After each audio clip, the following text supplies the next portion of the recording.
संवाद उपनिषद श्रृंखला में आज का विषय संप्रेषण के घटक भाग 2। अविद्या, अस्मिता, राग, द्वेष तथा अभिनिवेश, इन पांचों कलेशों का मूल अविद्या है, जिसका निराकरण केवल विद्या द्वारा ही हो सकता है। सूचना और विद्या में अंतर है। सूचनाएं इंटरनेट से भी मिल जाती हैं, किंतु विद्या चेतन से ही प्राप्त होती है। सूचनाओं का उपयोग बाह्य जगत में होता है, जो परिस्थिति को अनुकूल बनाने का काम करता है। विद्या का उपयोग आंतरिक रूपांतरण में होता है। सूचनाओं के उपयोग से होने वाला लाभ भी तब ही कार्यकारी हो पाता है जब अविद्या का आवरण शिथिल पड़े। अतः किसी भी संप्रेषण का गौण प्रयोजन तो सूचना देना हो सकता है, किंतु मुख्य प्रयोजन विद्यादान ही है। विद्या के 3 फल मुख्य हैं: ऐश्वर्य, वैराग्य और धर्म। विद्या से यह अज्ञान दूर होता है कि मैं शरीर हूँ, और यह ज्ञान उत्पन्न होता है कि मैं चेतन आत्मा हूँ। इस प्रकार विद्या हमें अपने तथा दूसरों के चैतन्य के प्रति जागरूक बनाती है, तो सहज ही संप्रेषण की गुणवत्ता बढ़ जाती है। ऐश्वर्य का अर्थ आत्मा का सच्चित तथा आनंद है, जिसकी प्रतीति होने पर धन, पद, प्रतिष्ठा से होने वाला अहंकार उसी प्रकार विगलित हो जाता है जिस प्रकार सूर्य के प्रकाश में जुगनू का टिमटिमाना छिप जाता है। सच्चिदानंद के असीम आनंद में सांसारिक आनंद फीके पड़ जाते हैं। यही वैराग्य है। धर्म वस्तु के स्वभाव का ज्ञान करा देता है, तो हमारी दृष्टि वस्तुनिष्ठ हो जाती है और व्यक्तिगत आग्रह या अभिनिवेश दूर हो जाता है। यह प्रक्रिया संप्रेषण को सशक्त और सार्थक बनाने की है। वही साहित्य उत्तम समझना चाहिए जो अविद्या आदि दोषों से मुक्त हो तथा विद्या को प्रतिष्ठित करे। अविद्या से प्रेरित साहित्य की कमियां स्पष्ट हैं। वह परस्पर विवाद उत्पन्न करता है। अहंकार से प्रेरित साहित्य भी कटुता उत्पन्न करता है। साहित्य से यह कटुता सामाजिक स्तर पर उत्पन्न होती है, किंतु परिवार में यह कटुता व्यक्तिगत स्तर पर भी जीवन में विष घोल देती है। राग द्वेष हमारे वक्तव्यों को निष्पक्ष नहीं रहने देते हैं। इनसे पक्ष विपक्ष की घेराबंदी हो जाती है। सभी क्षेत्रों में दल बन जाते हैं। सहयोग के स्थान पर प्रतिस्पर्धा काम करने लगती है। प्रगति की चाल धीमी पड़ जाती है।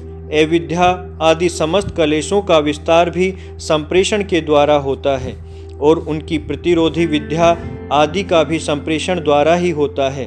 इसका अर्थ है कि व्यक्ति, परिवार, समाज और विश्व के अभ्युदय तथा निःश्रेयस में जितना महत्वपूर्ण स्थान संप्रेषण का है, उतना किसी और वस्तु का नहीं है। इसलिए वैदिक परंपरा में संप्रेषण के लिए कुछ ऐसे मूल्यवान सूत्र दिए गए हैं जिनमें प्राणी मात्र का कल्याण निहित है। ज्ञान, ज्ञाता और ज्ञेय में सर्वप्रथम ज्ञान का स्थान है। जिस प्रकार प्रकाश के साथ न्यूनाधिक अंधकार सर्वत्र रहता ही है, उसी प्रकार ज्ञान के साथ कर्म अथवा विद्या के साथ अविद्या भी रहती है।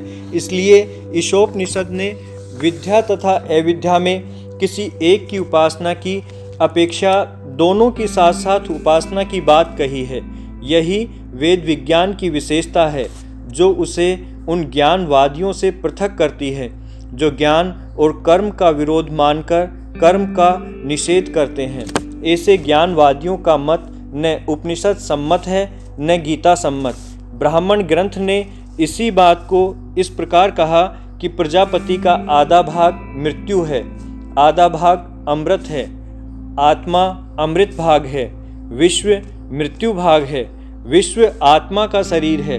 दूसरे शब्दों में अव्यय पुरुष का मन, प्राण तथा वाक मृत्यु भाग अथवा विश्व है, जबकि मन का विज्ञान तथा आनंद भाग अमृत है। मन दोनों के मध्य में दोनों को जोड़े हुए है।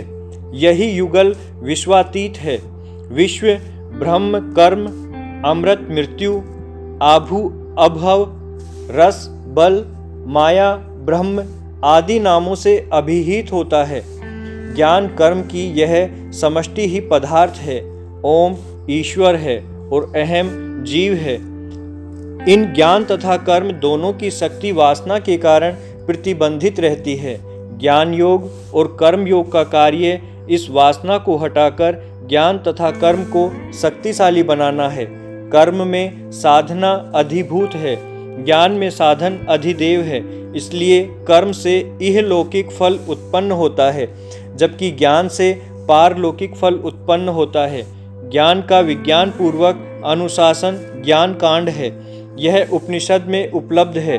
ईश्वर ज्ञान साध्य ही है। ज्ञान के साथ विज्ञान का अविनाभाव संबंध है। एक मेवा द्वितीय ब्रह्म यह ज्ञान है तथा ब्रह्म वेदम सर्वम यह विज्ञान है। संसार की ओर झुका हुआ ज्ञान विज्ञान कहलाता है। आत्मा की ओर झुका हुआ वही ज्ञान कहलाता है। संसार की विविधता में अंतर्निहित एकता ज्ञान द्वारा स्थापित होती है। यही एकत्व श्रुति में कहा गया है, एक एवाग्निर बहुधा समिदः है। विज्ञान का आधार इस एक का अनेक हो जाना है। एको अहम बहुश्याम यह समष्टि विज्ञान है। वृक्ष के अनेक घटक हैं, मिट्टी, सौर, ताप, पानी, वायु आदि। ये सब मिलकर किस प्रकार वृक्ष को जन्म देते हैं, यह भी विज्ञान का विषय है, किंतु यह व्यष्टि विज्ञान है। इसको ही पदार्थ विज्ञान कहा जाता है। मूल बात यह है कि सारा जगत सचर क्रम से ब्रह्म है और प्रति संचर क्रम से ब्रह्म सारा जगत है। भगवान ने गीता में इन दोनों के उपदेश देने की प्रतिज्ञा की और कहा कि इसके बाद शेष कुछ भी जानने को शेष नहीं रहता। यह स्वतः स्पष्ट है कि बिना ज्ञान कोई कर्म नहीं हो सकता। उसी प्रकार सभी ज्ञान किसी न किसी कर्म से उत्पन्न होते हैं। अतः इन दोनों में उपकार्य उपकारक का भाव है। तथापि कर्म कर्म में भेद है। प्रवृत्ति कर्म आत्मबंधन का कारण है, निवृत्ति कर्म आत्म मुक्ति का साधन है। इनमें प्रवृत्ति कर्म ज्ञान पूर्वक होता है, किंतु वह ज्ञान को आवृत करता है। निवृत्ति कर्म निष्काम कर्म का नाम है, जो ज्ञान उत्पन्न करता है। प्रवृत्ति में क्षोभ है, निवृत्ति में शांति है। शांति में ही नई नई बातें सूझती हैं, न कि क्षोभ की स्थिति में।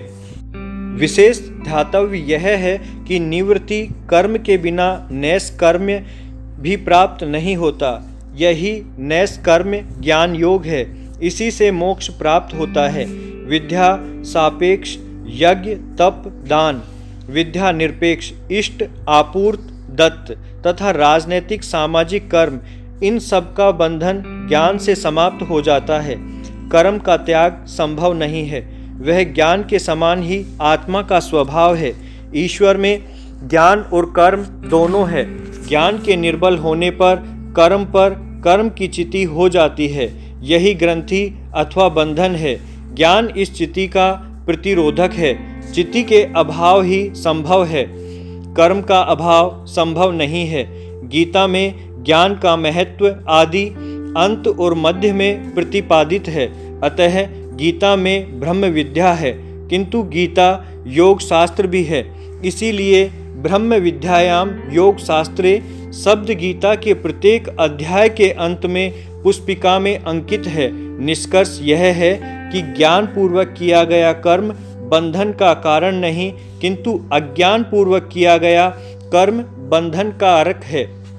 ज्ञान का फल यह है कि साधक अपने को कर्म का कर्ता न मानकर निमित्त मात्र माने और कर्म फल की आसक्ति न रखकर चित्त शुद्धि अर्थात अहंकार विसर्जन को कर्म का लक्ष्य माने। ज्ञान का यह स्वरूप ज्ञान को विज्ञान अर्थात कर्म से जोड़ देता है।